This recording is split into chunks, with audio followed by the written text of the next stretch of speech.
Welcome back to the channel. This week, we're breaking down how to take the guesswork out of your warm-ups and show you how to improve your training sessions immediately using the ramp warm-up protocols. But before we dive into the details of ramp, let's first simply talk about why do we warm up? And specifically, we're looking to warm up to prime our body for the specific demands of the upcoming training session. And there's so many different ways we can do that. Andy and I were talking a little offline earlier. Andy, you want to dive in a little bit about what we were just saying there? Yeah, I was basically mentioning how, oftentimes the warm up is dismissed as unimportant or optional. It's treated like an appetizer to the main course as opposed to part of the main course itself.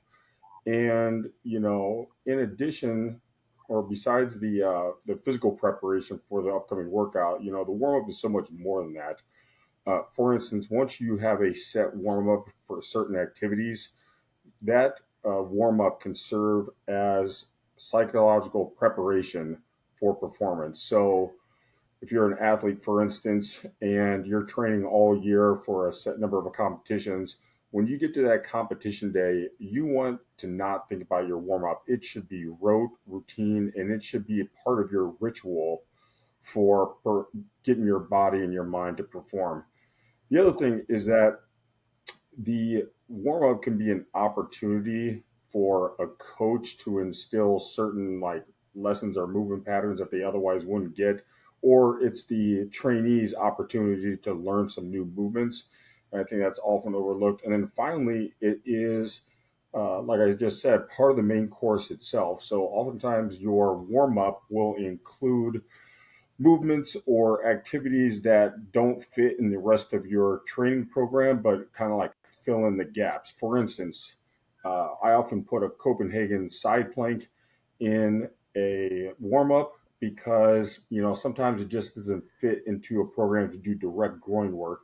But I know if I put it into a warm up, then I know I'm at least checking that box. And one way of thinking about the importance of the warm up, and then I'll turn it back over to you, Ben, is, warm up, let's say it takes 10 minutes, right? And let's say you train 6 out of 7 days per week.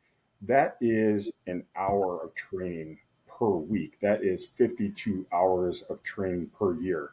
If you're going to be doing something 52 hours a year, you want to make sure that it's worth it and you're not just like going through the motions. So, these are all reasons to, treat the warm up seriously and to not just overlook it or skip it. So, back to you. Yeah. So a couple things in there that I really like. So I like that you brought up the ritual. And it's the same way when you look in professional sports. And Jimmy, I think me and you might have talked about this very early on when we started doing this on Instagram at the beginning. But if you're approaching a session, you should approach it with that same mindset every single time. If you look at a professional baseball player, they have the same thing that they do every time they step in the box. Remember Nomar Garciaparra with the straps, he's mentally preparing for the task at hand. And you should approach training the exact same way with the warm up, whether you're getting under a squat, whether you're going to bench, you should have that routine that locks you in.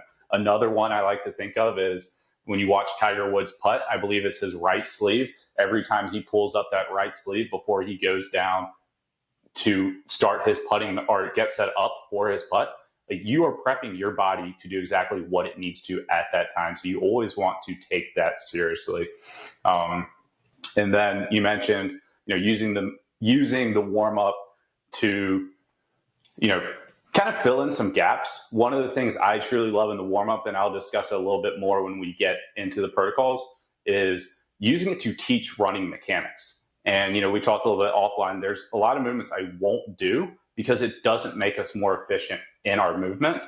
So we need to make sure that we are doing the right patterns in there that are going to make us more efficient with that run pattern, that run movement. So, yeah. So for me, as far as warm-ups, I like keeping it as consistent as possible. Same thing with your training program. You wouldn't switch all of your exercises every single week. It's hard enough to get somebody to squat to depth properly, keep a flat back when deadlifting. So if you're constantly switching up the mobility, you're not going to expect the person to remember how to execute all those things if just exercising and strength training in general is hard for people. So I like keeping it consistent. And because also, if you're constantly changing what you're doing for your warm up, you don't actually know what's actually working. Because the number one reason why you warm up is so you don't get hurt when training, like hands down. Yes, you want to be more efficient, obviously, under a squat, on a deadlift, things like that. But the number one reason why you warm up is to prevent injury. So at minimum, you're trying to raise the heart rate, and then we'll get further in the weeds of other things you can add. But keeping it simple, and I don't like a lot of equipment either for training, for warming up, I should say, just because you get people training in garages, you get people training in public gyms. If you need all these tools to warm up, well, guess what? That person's going to skip the warm up. So keeping it simple, and they'll be more compliant with it. So that's my philosophy on warming up. Yeah, and to your point early on there, if you're constantly changing it up, like how do you expect to get good at a certain movement? So if I'm like, oh, I'm going to do 90-90 hips today, now next time all I'm going to do is some T-spine openers. Like, how do I expect my hips to actually improve in that mobility standpoint? You can't. Like, you have to be consistent with it. Same way if I want to get more efficient in the bench press pattern, how do I do that? I bench press. Yeah. So, and a lot of cool. times, real quick, Ben, a lot of times you don't even need an assessment for most people, because what are we doing right now? We are sitting down, our hip flexors are tight and short, our backs are rounded because we're on a computer. Majority of people are on cell phones. So I say it all the time. We're like reverting back the evolution chart of the human being, like where you go from walking on all fours to then upright. We're going back the opposite way. So we need to just be consistent, and we know without doing an assessment of a movement pattern, people's hip flexors are probably pretty tight, their upper back is probably tight and weak. So all those things can be addressed, and we'll get further in the weeds of X's and O's of the movements, but we can, without looking at somebody, they're probably tight in the hip flexors, so they could use some mobility there. They have a weak upper back because they sit at a desk all day. So there's certain things that are going to be the staple for everybody, regardless of a movement screening or something like that. So. Yeah, and one of my good friends, she's a physical therapist, and she says there's a back extension routine she does with everybody where it's mini cobras, full cobras, and then some bridges, and she'll give that to people immediately because, like you said, everyone's in these positions in that flexion, so you get them into that extension, they start feeling better immediately with it, to where it creates a lot of buy-in then with what she wants to do with them further. Yeah. So.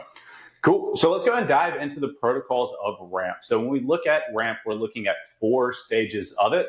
And you'll see in this, and Andy and I were talking about it offline, a lot of them tend to blend together sometimes with it. But we're all going to discuss what we do with our athletes in each phase, take what you like out of it, and then really you can create your own training session with it. But to Jimmy's point a second ago, don't try and go all over the map with it. Find what works for you, and then maybe you manipulate small things in it. So let's go ahead and start with the R. The R stands for raise. So when we look at raise, we're keeping it very simple. We're looking to raise our heart rate, increase blood flow to the working muscles, and then why am I drawing a blank on the third one?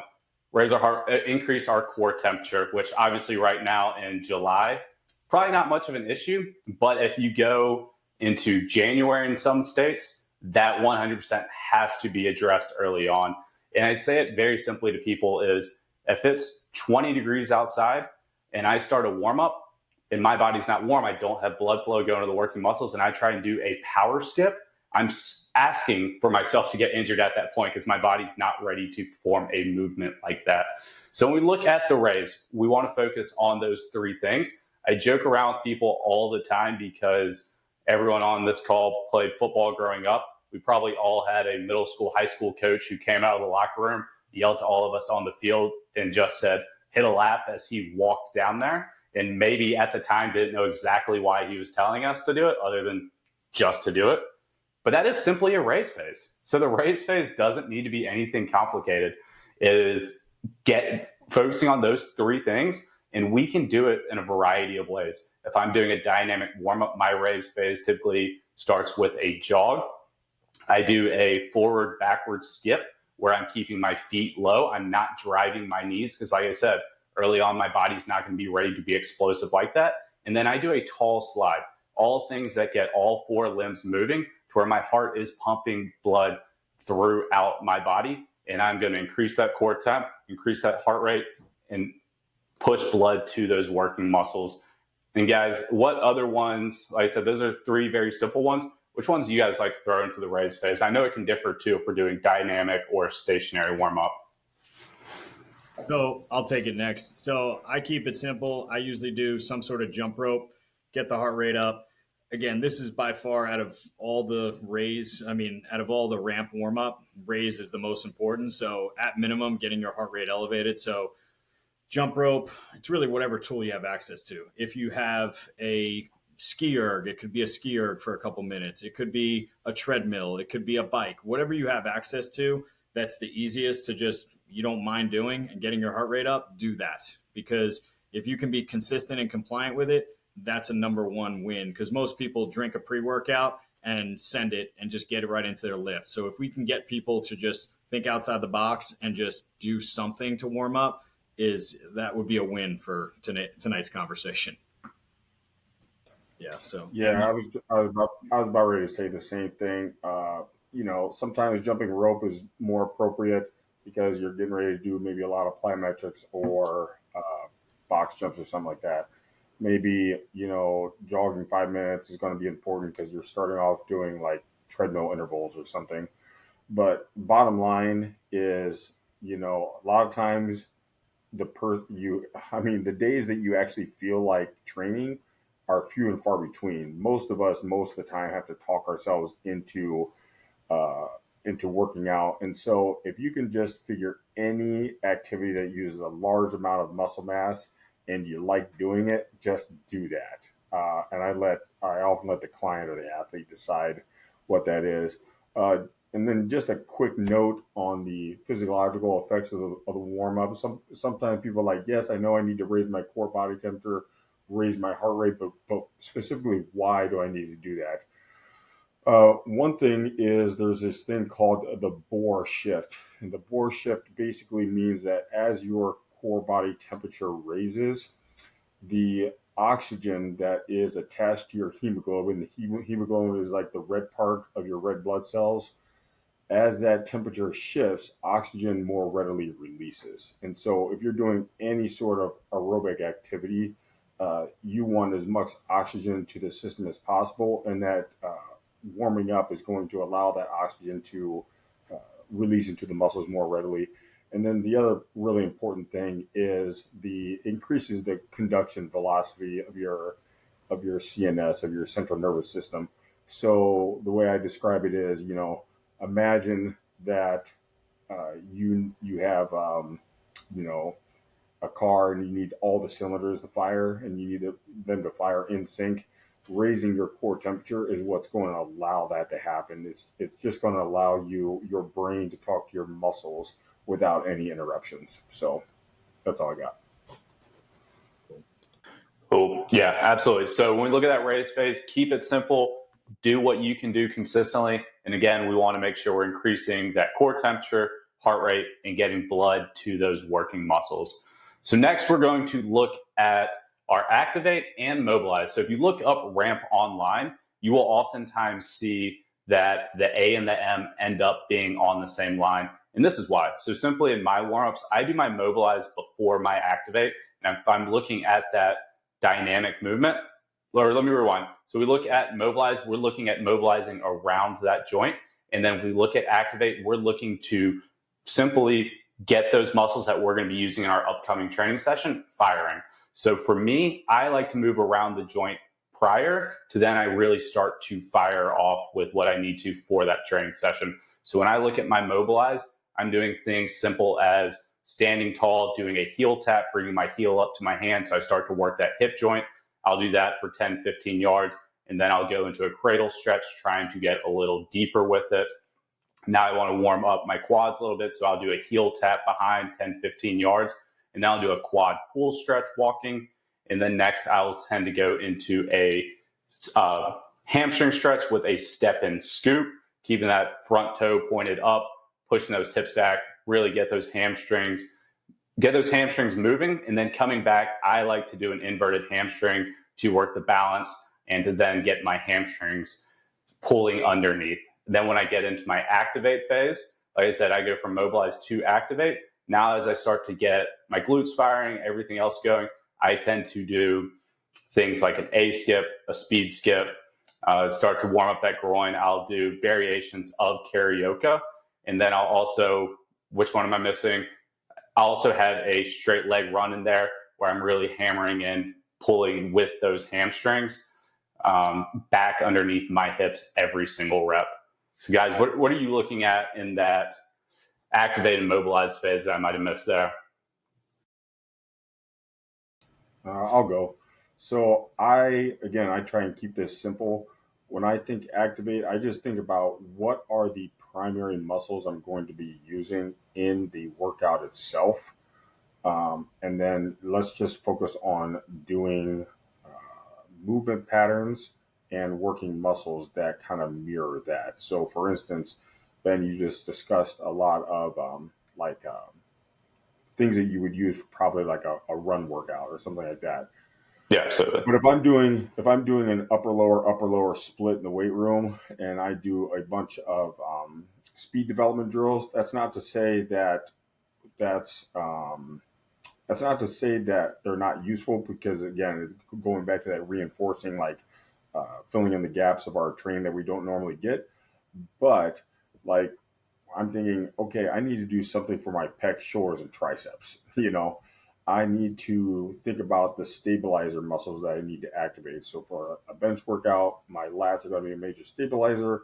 I need to do something that isometrically contracts my lats. If I'm doing a squat workout or doing an Olympic variation or something like that, I need to do like dead bugs and bird dogs and like a McGill curl up, something again that's working on the stabilizing muscles for that movement. And then of course, again, like a squat pattern or a clean, I need to be doing something that I am triple extending my ankles, knees, and hips. So that's kind of how I approach it. I don't get too deep into the weeds of actual exercises that I'm always going to go to. I just mostly just think about what is the main workout that I'm doing. Let's just make sure to activate those muscles and stabilizers that are relevant. So Cool. So for me, I usually try to start on the ground and then move my way to verticals to standing up. So I'll usually start with half kneeling hip flexor stretch. As we touched on, everybody sits down for the most part and most of their day, so their hip flexors are going to get tight. I then move into an ankle mobility because that's going to hinder your range of motion on your squat and things like that. Then I go into like a 90-90 hip opener. Then from there, I'll usually do some sort of glute activation, either single leg glute bridge, body weight, banded clamshells, things like that.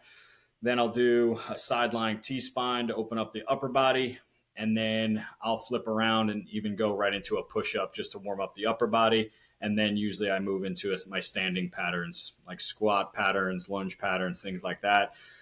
As most of you know, if you've followed us before, a lot of what we do is total body training. So I try to cover the same approach when handling the warm-up as well. So basically starting on the floor and then getting more vertical as I'm getting ready to get under a barbell or start my main movements. So, so hip mobility, ankle mobility, glute activation, upper body activation, T-spine mobility, and then we get into more activation when you're more vertical. So that's just the flow that I like, just so you're not going from standing back to the floor, back and forth. So that's typically how I approach it, more from a flow standpoint. As long as you get everything in, I don't think the order is super important. I think it's just more about getting it in throughout the week. So, because again, last thing I'll touch on is like the way I look at mobility and activation is, yeah, you may only do 1 to 2 sets, but if you're doing it multiple times per week, that's what's called microdosing it. So we're microdosing more mobility and activation drills throughout the week, as opposed to spending 30 minutes or whatever on one particular day to try to cover it all. We're microdosing it throughout the week. So cumulatively, if you're doing it before lifts and runs, that could add up to a longer session. So that's how I like approaching it. Yeah, that falls in line with what Andy was saying in the opening comments of, stacking those days on top of each other to really get the most out of those sessions. And yeah, Andy, to your point earlier, what I described what works very well for a running session. So where mine differs a little bit when I look for like an upper body session I'm going to go into. Personally, I still like doing a lot of those movement drills. Like movement drills, being dynamic is fun to me. So when I get into my training sessions, that's what I enjoy doing. Where mine will differ for my upper body sessions is really in that mobilize what I'm starting to do. I'll do more things that get my upper body involved. Like an inchworm's a very easy one, phenomenal full body movement right there. And there's one that I really like that is I got from phase 6. They call it a dragonfly, I believe, but it's a crossover bridge to where you'd have one leg straight, you bring the other leg over, other foot over just above the knee, you come up onto one arm bridge, open here to where you open up the T-spine where it's a full true body one. I really enjoy doing that one on my upper body days. So, all right. So I was just going to say, and to your point though, using that running warm up, you go back to those running warm ups. That's important because a huge part of speed development is just increasing mechanical efficiency or getting rid of the inefficiencies, and that can only happen if you do a lot of reps. And so, there's definitely a case to be made of doing like running drills on bench day, to reinforce those patterns. So anyway, back to you. Yeah, and that's a great point, especially if you look at whether you're a coach or if you're doing it for your individual self. If you have an inefficient gait, the warm-up's a great time for you to go ahead and practice that pattern. We were talking about that dribble series beforehand, where we're constantly teaching ourselves to be striking underneath our hips. I'm up tall, my eyes are looking forward where I'm moving, to where personally I like that drill to teach sprinting mechanics better than I ever liked people getting onto the wall, driving the knee, doing those switches. Yes, there's a time and place for those, and I do believe they work. What we saw with our athletes is we had better success having them move and doing those dribbles where we focus on driving that knee, truly cycling, getting back underneath. I was saying it before, like I don't ever teach the butt kick in a warm up as a traditional, like the traditional butt kick that we all did growing up. Yeah, it feels phenomenal on our quads, but bringing that heel to our glute is a wasted movement in the run pattern. And to where it was explained to me when I was younger that if I'm practicing this pattern, that's not how I should be sprinting. That's essentially like spinning my tires, a truck spinning its tires in mud. So I make sure that these patterns that we do in our warm up do carry over. Right. Yeah, no, I agree. Cool. So let's move on to the last phase of the warm up, the potentiation phase. So here our goal is to get our nervous system firing for the upcoming training session. And personally, I like keeping this one as simple as possible because I want individuals to be as explosive as they can or to do it with max intent with it. So if I give something confusing here and now, the athlete or myself is having to think as opposed to truly be as explosive or move with max intent possible, I don't think I'm hitting the mark. So if we look at potentiation, we talk about getting that nervous system firing. So if I look for a lower body day, I might simply have somebody do like 4 acceleration starts where they're going all out for 5 yards, because most healthy individuals should be able to do that with max intent. I could look at something like a vertical jump, very simply, hey, go down, get up as high as we possibly can. When we look at upper body days, we can look at things like a med ball slam, where I'm in a good hinge position. Now I'm firing that med ball into the ground, reacting as quickly as I possibly can. That one does take a little bit of skill for somebody who's not used to it, making sure we're efficient in our punch and they're not chasing the ball everywhere. So if you try that one out, don't get frustrated the first time it doesn't work perfectly for you. The other one I like to do for an upper body day is we start looking at a plyo push-up. With athletes, I don't typically tend to do the clap. I just have them pushing off the ground, making sure their hands leave the ground, because I think it's a little safer movement for them at that standpoint, as opposed to trying to clap, missing, and then landing on their face. So movements that I can do with that max intent and max explosiveness to prime my body for that workout. Yeah, I agree. I do pretty similar, but there's nobody that I program for that is just upper or lower specific. It's all total body. So I usually do either some sort of plyometric just to prime the nervous system, like you touched on, some sort of jump, some sort of med ball throw, just being violent. It could even be a sledgehammer. Like me in my garage, I have a sledgehammer right in front of me and I have a tire. Sometimes it's just me taking out my day on a tire. Same thing, like I said, med ball or a jump. And then I think speed and agility is a great way to microdose throughout the week as well, because most people, I think on social media, it was like after 30 years old, like there's a very small population, percentage of the population that actually sprints. So microdosing some sprint work, some deceleration work every single day, 3 days a week, you're getting some good speed work, getting some deceleration, and it's a good way to prime the system before you get under a barbell. So I usually take more of a total body approach. Sometimes I'll even do an upper and a lower body plyo, meaning I'll do a box jump and then a med ball slam, and then boom, send it right into a lift, because your nervous system is primed and it's a good way to send off the end of your warm up. So that's typically how I handle the potentiation. Something violent, be explosive, and then you're ready to roll. Yeah, and I think, Jimmy, I think me and you've talked about before, we saw with a lot of our athletes when we did sled sprints, like even in the summer months where we were outside doing sled sprints, it's hot. I remember the first time we did it, we were like, oh man, they're going to feel like shit getting underneath the bar. But those sled sprints, even out on that turf, then coming into squat, like the guys crushed it. And like it created a lot of buy-in from them. And you would think as an 18-year-old kid, hey, I'm on this hot turf.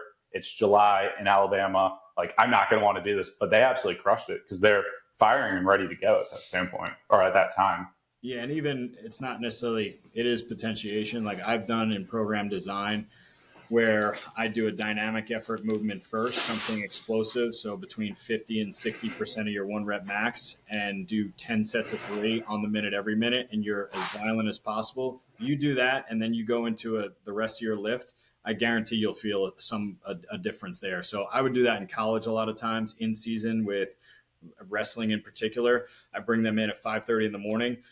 A college kid is not going to be fired up in the middle of wrestling season at 5:30 in the morning to touch a barbell. So the way to mitigate that, get them to do something violent at the beginning, and it's a good extension of the warm up. So that's another way you can kind of use potentiation, is just fire the nervous system with a sub maximal weight moving at maximal speed. So that's how I do it. Oh, yeah.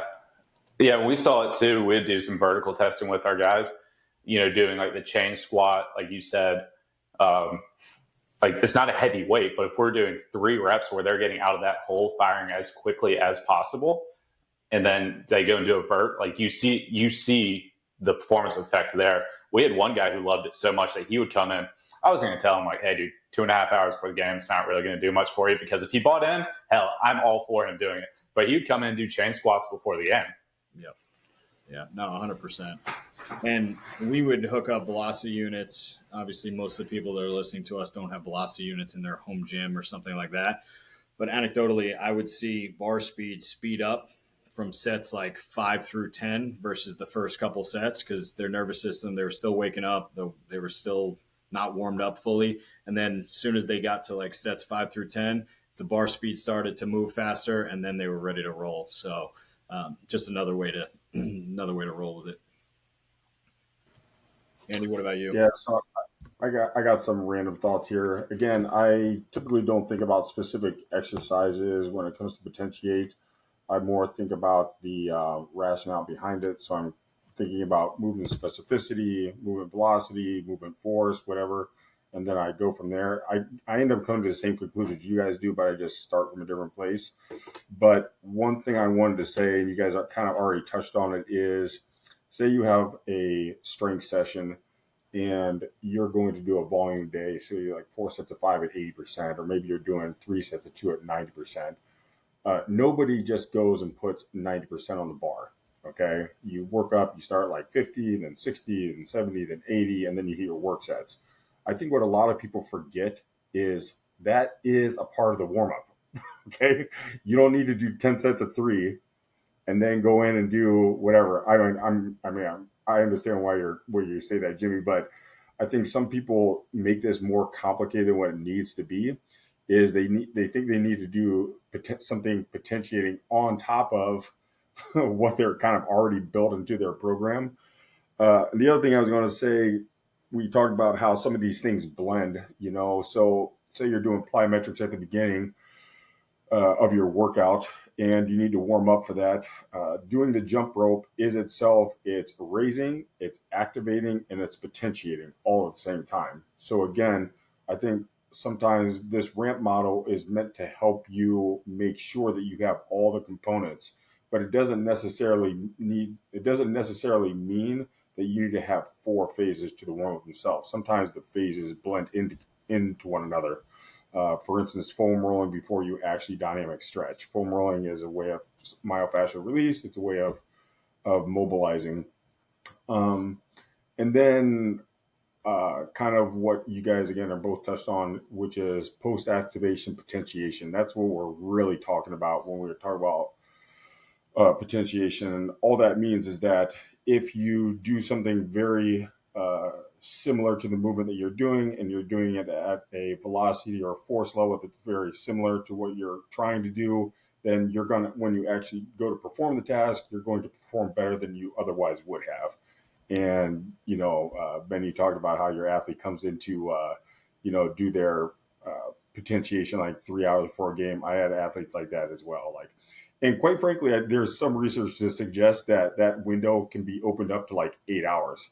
So if you have to perform at 7 p.m., if you come in at noon on your lunch break or whatever, and like do some like hurdle hops and some power cleans or something, there is some evidence to suggest that even doing that is going to help you perform when it comes time. So Yeah, now you say it, I remember doing clean pools one day before going to the golf course and absolutely crushing it off the tee. And that would have been out the window.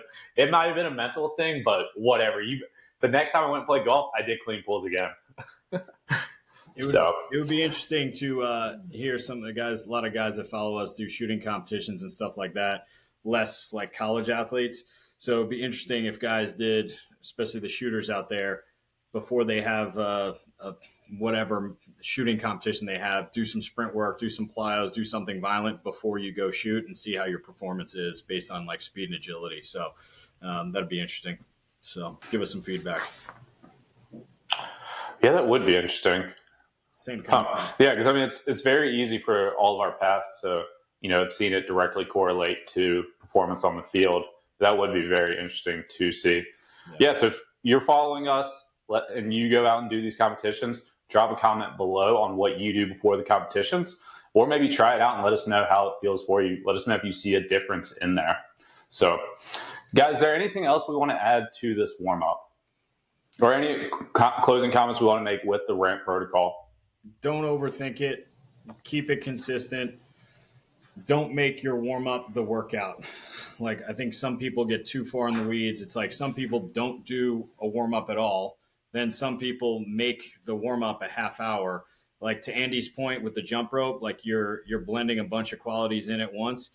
If you can get the best bang for your buck movements that kill some like hip mobility as well as shoulder mobility into one movement, and you can get done between 5 and 10 minutes, that would be the extent of it. You don't need to have this long drawn out warm up. Like most of the people that follow us, they're cut for time. So they're probably listening to us be like, well, there's a lot to think about there. How do I package this down so I can fit it in at 5 o'clock in the morning before I go to work? Like, so pick some movements, get your heart rate up. Don't overthink it. If you're training with us already, we're already programming the warm-ups in there. And if you followed our program before, we usually keep it pretty consistent so you guys learn it and then you don't even have to think about it and just execute. So don't overthink it, keep it simple, and train. Yeah, it does go much faster when you actually know it, and then you can just roll through it. You're not having to think so much about what do I do next or how do I do this movement. And then typically in each phase, I'll have 3 or so exercises to where I'm getting it done in under 10 minutes. And then the other thing we want to make sure when we finish the warm up, unless it's super, super cold outside, but we should be like, just like the name implies, we should be warm. Like my heart rate when I do that dynamic warm up that I walked through earlier, like I'm moving with max intent throughout.